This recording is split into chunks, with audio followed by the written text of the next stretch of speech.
1, 2, 3. The eavesdrop. Welcome to the eavesdrop. My name is Layefa. My name's Montserrat. Yeah. What's today's topic? Why are you being rude for? What's today's topic of interest? There's this whole thing of toxic African parents, and I think it's a shame.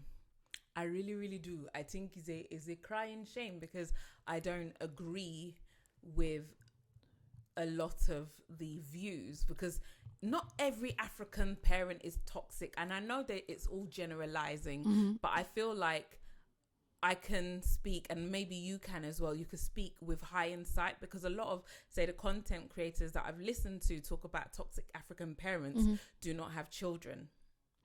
I think, you know, when you're young, like I'll say, when you're young, no, to be honest, when you have children, it really does change your perspective on things.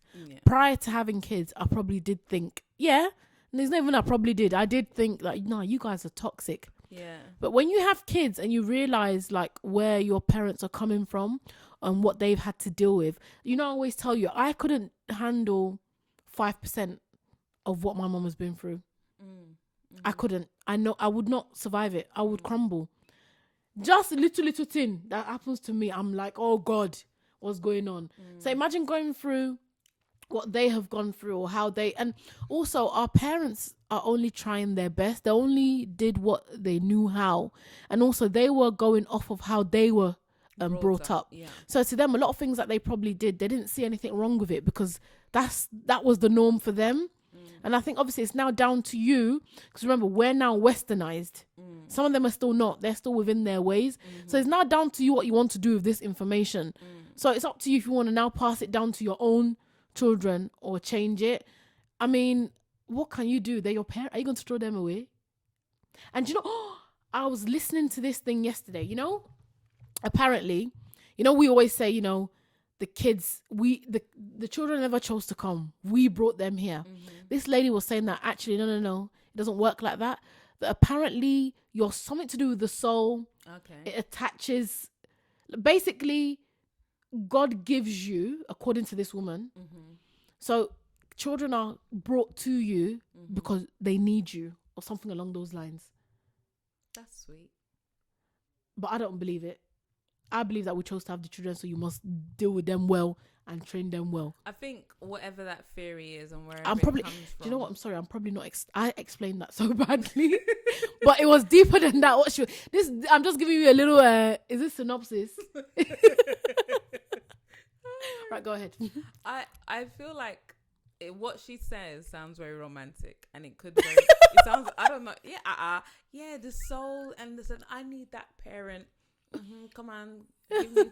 Like, it sounds very nice. And there could be truth to it. What I think, because do you, I suppose, do you believe in the spiritual realm? I do, but I don't like to talk about it. You're so annoying. No. Okay. In the sense that, I'm not gonna lie to you. Yeah. There was a point in my life when I was really, really going through it. Pause. I'm going to show you a picture, because I was going through my Facebook yesterday actually, to look at just old pictures of myself, and just sometimes you look at where you're coming from, where you're going, and where you've been, right? Yeah. So where is the picture? So during this time, is that you? Yeah. I can't recognize you. Yeah, I was really going through it. I can't recognize you. Really going through it, as you can see. So that is me when I was going through it. And this is the normal Mon. This is Mon before. So do you see that it's a total different person, right? I literally can't recognize you. Oh, wow. You were really doing something. I was anorexic. That's why. I wasn't doing anything. I was. So, wait, hold on. I'm trying to show you. So that was before problems. So that was just Mon. I recognize you. Yeah. Just my God. Yeah. This is your face. Yeah. This was years ago though. I was 16. But I can recognize you there. Yeah. So where was I going with this? I was spiritual. Yeah. So that was me before problems. Looking, I can recognize you. Looking cute. That looks like you. So when the problem happened, Yeah, so I decided to venture into. When you say spiritual, do you mean like a bit of religion as well? Either or. It could, because some people are not religious but they're Yeah. spiritual, and Okay, I'll some tell you people are. about one experience. Take it how you will, but that night, I was told to wear like a white. Like when you want to pray. Yeah. So basically, Muslims, the way we pray, just purify yourself and then wear white. Mm. And I remember praying so hard. Yeah, I don't know if the windows wasn't open, Mm. the doors were shut, Mm-hmm. but I felt a wind. Mm-hmm. But I can't describe what this thing was. Mm-hmm. And it scared me so much that I stopped praying. Because I was like, what is this? It could have been the spirit. Like, I was going right. But we're here. We're standing. But you literally looked. Yeah, like my parents were worried. Person. Yeah, my parents were worried. That's what you call heartbreak. Heartbreak, that was. And thing is, heartbreak comes in so many like different ways, and the way it's like, I suppose, how you are able to deal with it or not deal with it. I think that stemmed from probably dickmatization as well. You remember I was telling you this. Do you ever listen? Dickmatization is a real thing, and sometimes you get so wrapped up in love that you don't realize what you're doing until you come out of it. So, were you in love or were you dickmatized, or was it all both? of the above? Really? Yes. Are you sure? Yeah, trust me. Really? All of the above. Oh God. All of when So I've never been dickmatized. No. I think there's something to be said that like there's like there are these theories that every woman has a whole phase or gets to go through a whole phase, or every woman or there are many different theories, or like you get to go, like maybe every woman has been dickmatized, or everyone like. Okay. I don't think I've been dickmatized. I've been dickmatized, but I've never been through a whole phase. Exactly. I've never had that. Some people believe that, and some people believe that you have to go through a whole phase. It all stems from not having self-worth or self-esteem, I would say, because if I was sure within myself and I believed in myself, you would have gone through I would have been like, F you. But when you feel like, oh my God, I can't get any better than this. Really? So you sit there and you put up with everything because you're like, well, I can't get any, this is it. So why then are you not confident in talking about spirituality, and how has that not because this is, we said all of that to talk about spirituality, so how does that link? I think with sometimes and do you mean it in a religious sense? Yeah, when I say spirituality, I'm coming from a religious standpoint. Sometimes God shows you that you don't need to be here, but you still go in there anyway. Because you're like, God, I know you said I shouldn't, but just give me another sign later. You know them ones later. Like you know when you can see the not red flags, but things are not like, you need to get out of this, but you're like, God, please fix it for me. You pray like, God, He will change, or I will change. We will work it out. Oh, but God keeps. That's what I mean. It's not. You can't say that. Okay, so tell me. You can't. Have you not ever been in love? Come on. You've never been deeply in love. Wait. Like deeply in love that you lose your senses. Wait. Let me think. Okay. This might sound crazy.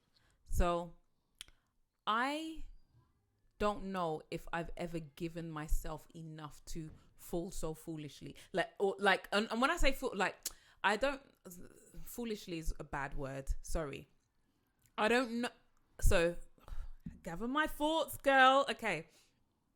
I have witnessed somebody very close to me fall in love to a point that it doesn't make sense, right? It could have been dickmatization. And even at a young age, when I witnessed it, I said, I never want that for myself. I didn't even know at that age what I was saying to myself.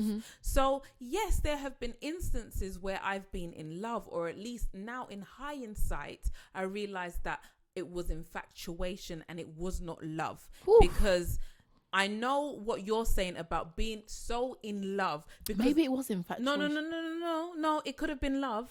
It could have been love, because I have seen the kind of love that you're saying. I've seen it on somebody else at my young. I've seen it and I didn't like it, and I said, I never want to be like that person.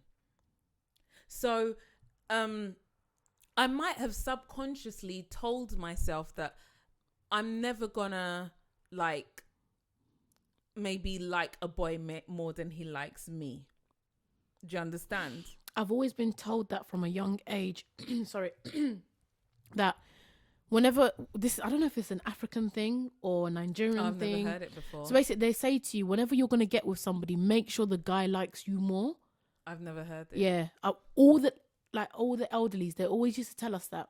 Make sure that the guy you get with or whoever you date likes you more. When you like a guy more, you're going to hurt. Basically, It's gonna be really painful. And when a woman loves, she loves bad. I'm a lover. So I mean, not saying that, like, I have been in circumstances where I have been so in love or thought I was in love with the person, and when we broke up, like, my girls didn't rest. They didn't rest. And I suppose where you're talking about your coping mechanism was not to eat. I could eat a whole tub of ice cream. No, my thing was, I was going through I told you about the guy we won't mention. Yeah. So the thing is, the way it all happened was just crazy anyway. Because sometimes when a guy likes you in the beginning, they do everything and anything to get. Like, literally, I used to work in can I say where are you? In Lakeside, right? Okay.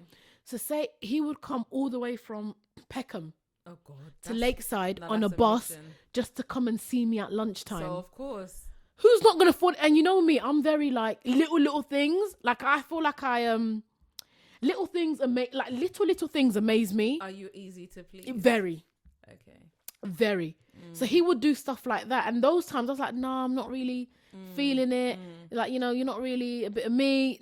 And also, I have a thing. So if a good looking guy chats to me, I kind of freeze, because I'm like, no, you can't be talking to me. This is what I'm saying. The self-worth, it's not there. So I used to think, nah, he's too good looking. Like, why would you come to me? That's what I used to always say. I never praised myself or thought, yeah, do you know what? I'm not. No. It was always, but why me?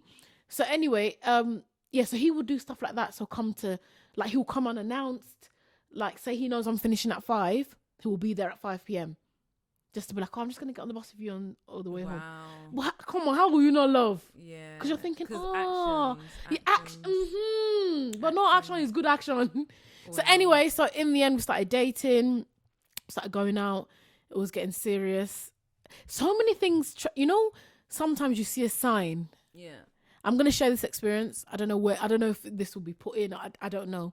So I remember this was the first time that I thought, no, Mon, I don't think this is a good idea.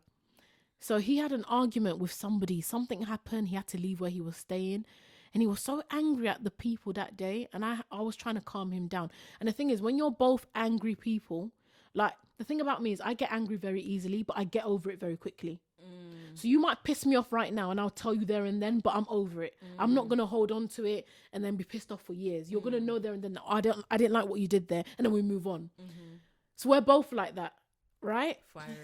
Two fire people. Anyway, so we've left that place now. And I remember he dragged me from that place to his new place, and I was trying to let go and go home, and he would not let me go. Like, I've never been so scared in my life. Like, he grabbed me by the neck from point A to point B. Like, I was fit. Like, the thought of it is making me emotional. Because people were looking at us on the road. You know that these people are having domestics. You know that kind of, yeah. Should we get involved? It was like that. And I think he acted out an emotion, because even I couldn't get away, because I was scared that, oh my God, is he going to punch me or something? He was raging, and this guy's a big guy. So your spirit told you then that this... Something said, you should leave. But then they will beg, I'm sorry. Please, I didn't mean it. It was anger. I'll make it up to you. Oh, so many things. Like, when I finally released my shackles, one thing I was saying to God was, God, if this is not meant to be for me, then show me a sign. But he showed you some. Oh yeah, he showed me many signs. But it was the final. I said, God, now this is the real sign. If this is not meant to be for me, because I was like, this pain is too much. How can I be crying over somebody like this? How manage? And I've promised myself that I will never love stupidly again. And maybe that's why I'm a bit of a Scrooge when it comes to love.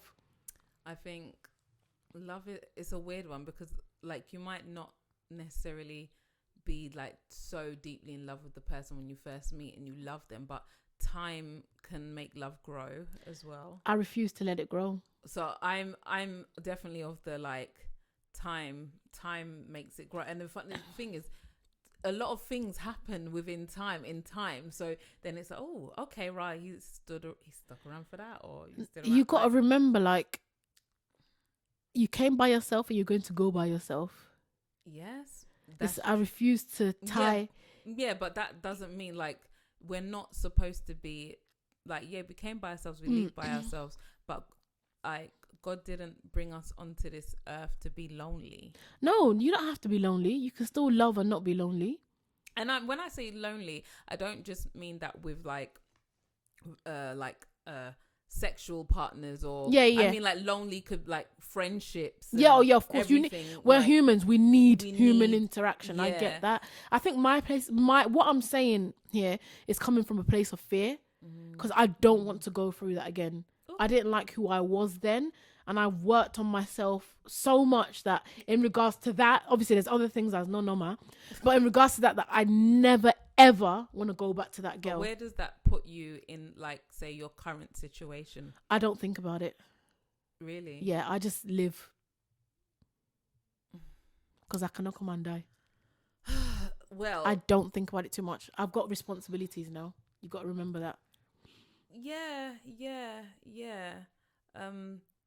It's a weird one. I'm not, because I've been very open about being in doubt with, like, in terms of organized religion. I still believe that God is real, but somebody said something quite profound to me once, said that God cannot be manipulated. But what I took from that is coming from the churches that I've been to, whereby, especially these black, like, or African Pentecostal churches, and you want something. Yes, prayer is good, but like they'll say, "Did you fast? Did you do this?" Like, you know, like say if you've opened up to your pastor and you said, for example, "I'm looking for my husband." And then it was like, "Oh, have you fasted? Have you prayed?" And this person was basically saying to me, this other person was explaining to me that God cannot be manipulated, as in you can fast and pray. So they're sending you contradictory messages, like, basically. No, because if he said, "Did you pray and did you fast?" but then he's asked and he's telling you God cannot be manipulated. So regardless of whether you pray or fasted, if God said this is meant to be for you, then it will be for you regardless of your actions. Sorry, I think I'm not making myself clear. So I was in one domination of church, so a Pentecostal church. Right, okay. I've now started to going to a Church of England church, like a Catholic church. And the Catholic priest has said God cannot be manipulated. Okay. So what I understood from that is, say the pastor from the Pentecostal church, when he's saying fast, pray, do this, and your husband will come, for example, it's like all of these things like fasting and praying, you cannot what I'm hearing from the vicar from the Church of England is saying those things, if God's gonna do it, he's gonna do it regardless. Yeah. So you cannot manipulate him, because if it doesn't happen, that means it's not gonna happen. So that's what I took from it. So with all of that in mind, I'm like, so why on earth, like, certain things I've wanted to happen, why on earth did I kill myself and fast and I was hungry? I should have just ate the food. Yeah, because if it was going to happen, you know what I mean? Because if it was going to happen, it would happen. And so that's kind of where I am. And, you know, people will always have a Bible quote there is a Bible quote to back up anything that you want to say. Of course. Anything. I've had a man literally want to say, I don't know if he was trying to sleep with me, but he was trying to say get into a relationship with me. And he had a Bible quote as to why my breast was good for him. Wow. Can I just say, like, he hadn't been anywhere near my breasts. Was he Nigerian? Of course he was.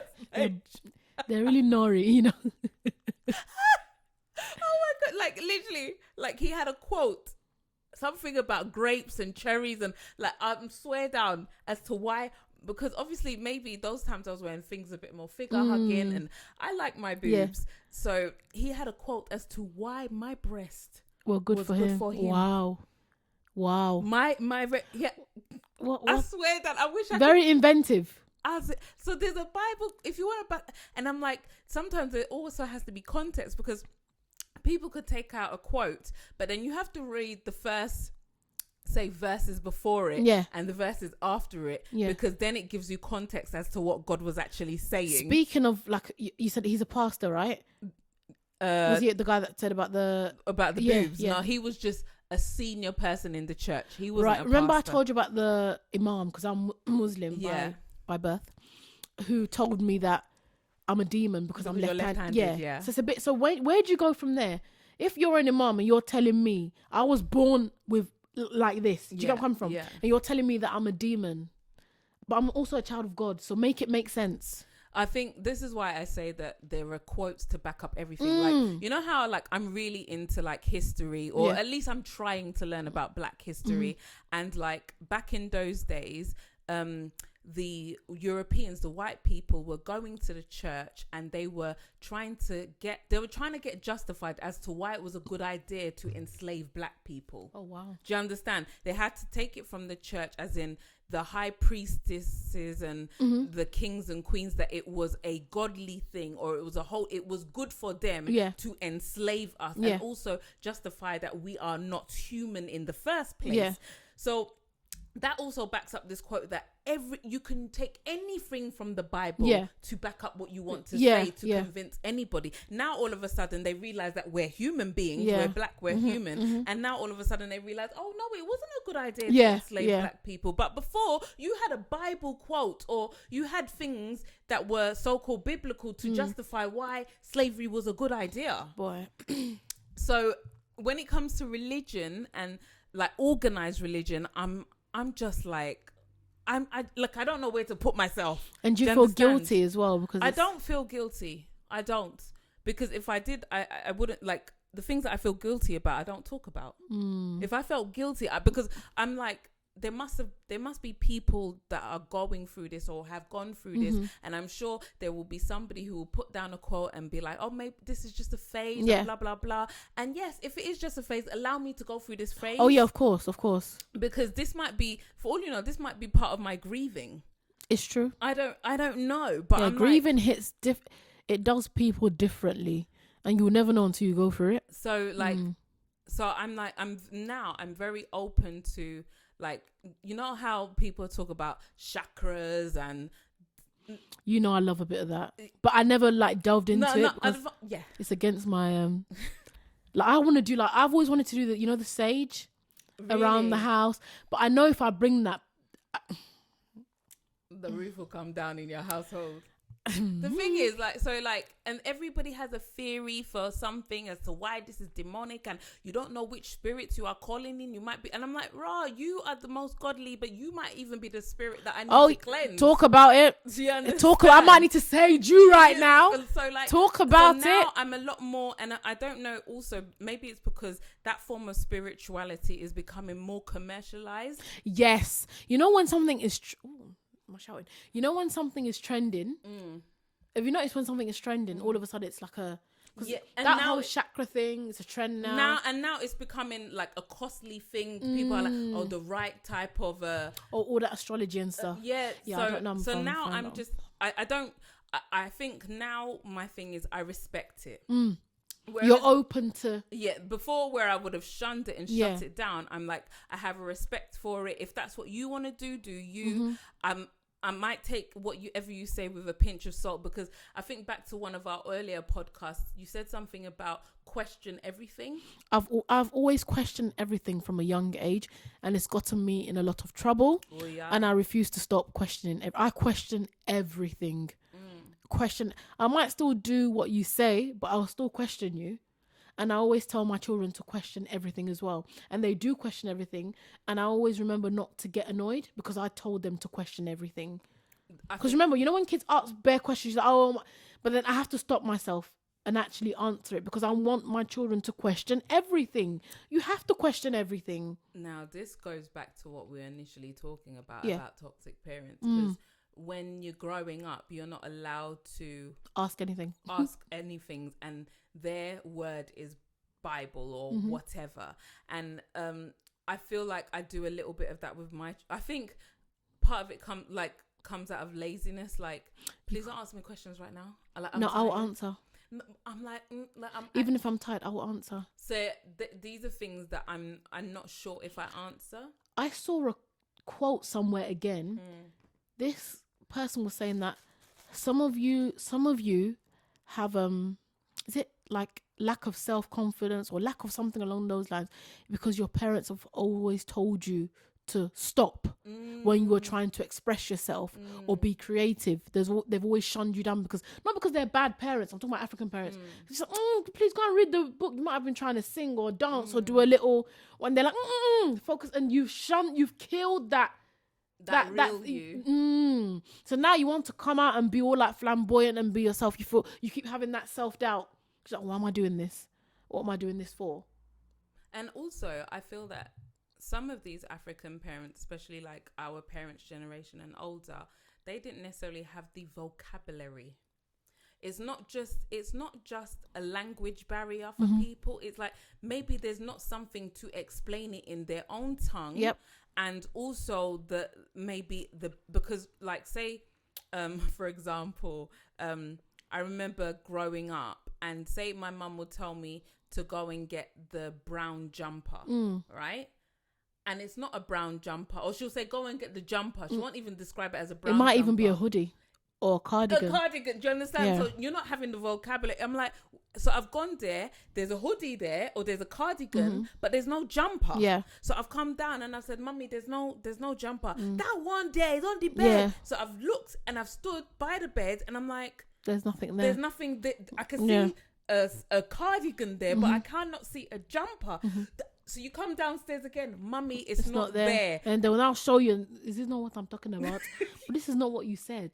Because now we're growing up in this day and age, or in this world, in this Western world, we have the vocabulary. No, I'm bad at that. Sometimes I'm like, because kinny means something. I'll be like, where's my kinny? They're looking at me like, what kinny? I'm like, where's my kinny now? What kinny, Mummy? I don't know what you're talking about. What's kinny? I say that a lot, and I don't mean to, because sometimes I'm talking to myself, but I'm asking them at the same time. I could be looking for, like, I don't know, socks. Where's that kinny? Or remote. Where's that kinny? Instead of me to say, where's the remote? I'd be like, where's that kinny? But I think we also do it in the English language. Like, you might say, the thingy. Oh, yeah. You say the thingy. Oh, the kinny's a thingy for you. Yeah. I'm a kinny. You're a thingy, right? So, like, the thingy. What thing? That thingy. The thingy was the thingy that went into the thingy and it holds the thingy up. That thingy. And you're like, nah. Bruh, I don't understand a word you said. But it's also like, there's not having the vocabulary to articulate yourself. Like, I even noticed, like when after you've done the deed with your man, or your woman or your partner, like having a debrief. Oh, like, how did you find it? Yeah. What would you have changed? Yeah. So I say all of that. I do that. Yeah, I do that as well. But I say all of that to say, now my husband he didn't grow up in this country. So when I'm having a debrief with him, it's very basic. Do you understand? Like, it was good, it was bad, it was okay. And I'm like, is it one because he's a man, or is it because of the language barrier? Even though English is his first language, but do you understand the way we use the English language in this country? I also think women, we want, like, No, but in my mind, I feel like, imagine if not like I've ever imagined having this conversation with somebody else, but if I was talking to somebody else, they would be able to, you see when you flipped it and reversed it? No, I don't think that's a language barrier thing. That's just somebody's character in terms of them. Maybe they don't say much in regards to that subject. Like, oh yeah, it was good. Yeah, it was all right. And what? Maybe, but okay. So the reason why I say it could be is because, say, I've asked him about something, maybe how his day was, yeah, and then he's said something very basic to me. Then I've heard him on the phone to his friend who is maybe the same like him, and then he said exactly that in pidgin. Oh, but it's like a longer. Yeah, and I'm like, but like, because it's in pidgin, he's able to express himself properly. And I'm like, but I understand pidgin. You could say that to me. I might not be able to respond to you. But I'm like, you could say, because I want to know. He would talk about, and this, like, he'll use all the, and I'm like. So used to, like, you know when they say opposites attract, would you say that's your, like, do you have it, like, you know, you always end up with somebody you didn't think you would end up with. Yeah. And I didn't think, well, first of all, I didn't think I would end up with a Nigerian. There you go. Yeah. That's one. Yeah. And when I say Nigerian, I mean somebody who is not like gone to school here like I did and all that kind of stuff. So that's that. And then also like I think there are some opposites. Like, he's patient, I'm not. You've always got, you can't be the same. You can't be the same. But then like, I don't like, I feel like we've been together for so long. There's like, I find him, it's funny when I hear him say things that sound so East London. Oh, right. Cause you're like, oh, where's this coming from? I'm like, oh, you've been around me for too long, mate. Yeah. So like, something that, like, you know, when I'm saying like somebody's doing really well, I will say, oh, they're big pimping. Yeah. And my husband says it as well now, and I'm like, where are you going? Well, that's cute. I'm like, oh yeah, like I'm like, no, I'm big pimping. Yeah. Or they're big pimping, and he's like, no, that brother is big pimping. You know, I'm like, this is hilarious. I'm like, so I don't know that I don't know if we've actually made any points about our African parents per se. So that one, I would just say, just give them grace. It's not nice, is it? No, because I think it's when you've had children, like you said. Yeah. When you've had children, then you're like, oh no. I can't imagine come and sit and I'll be saying, my parents were toxic. Do you know what? No, go and have a child and then come back and talk. I think that's what it is. Go and have a child. When you have kids, I'm telling you now, you view life differently. Look, and it's not just having a child. You're living in the abroad now. Yes, and also you have the cultural difference. You just see. I think not even children. Just maybe age. Like as you get older, you start looking at things differently. Yeah, like a different, you know, the people that are saying this now, maybe by the time they clock 30, they might be like, oh, do you know what? I get it. Yeah. You know? Yeah. They tried. Yeah. It could have been better, but I appreciate you. You know? Yeah. And give it have these conversations with your parents, not YouTube.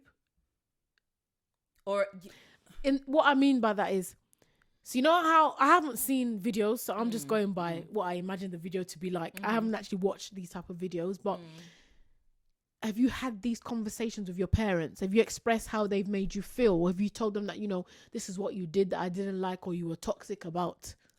Okay, so I'm gonna say, imagine if they've tried to. Oh yeah. And it's been difficult because maybe it's just been loggerhead. Oh yeah, of course. So now, because this is something that is affecting them, and we've spoken about like making content is like therapy, especially when you're on. Oh yeah, do you know what? I take that back. So it's like a way to express yourself and just, you know, to get it out. And also sometimes you find that other people are going through something similar, and then you're like, you can both, you know. Yeah. So I'll be like, or maybe it's form of therapy for them. So not that they're necessarily it is kind of attacking, but they're not meaning to attack, but maybe they haven't been able to have these conversations. The only thing I find toxic about African, I wouldn't even say parents or people, is just the whole commenting on the way you look, like, you know. And sometimes it can either make you a strong person or a weak person. So that's not a parent thing, that's a cultural thing. It starts from the home. Yeah. So if your home is telling you, look at your big head, look at your big nose, look at this, when somebody outside says it doesn't mean anything, I think that's why a lot of Nigerians, as in if you grew up in Nigeria, you know, Bobrisky said, who die of insult? That's basically because you get it from home. Everybody they will tell you about it. So if somebody is not cussing you outside, it's not good. My mom's been saying that. Or my dad's been. So what's your own going to do? That's why I said, who died of insult? Did insult kill anybody? Yes, it but did, in this country, it does. But then, or in general, no, let me not say in this country. if you're westernized, it can kill you. And also on a spiritual level, you know, we talk about power of the tongue. Oh yeah, of course, yeah. It dims down your. That's probably why I am the way I am. You know, if we really, You can't. yeah, that's probably So why I then am. there's a lot of work to do there. Yeah. So then you have to reverse that. You have to and unpack. Yeah, and I haven't started unpacking yet. I'm still full. I need to unpack. That's probably where a lot of my insecurities stem from. No, you have to do what works. I want you to do what makes you happy. Well, we'll get there. Until the next one. Thank ya. Bye. Bye. The eavesdrop.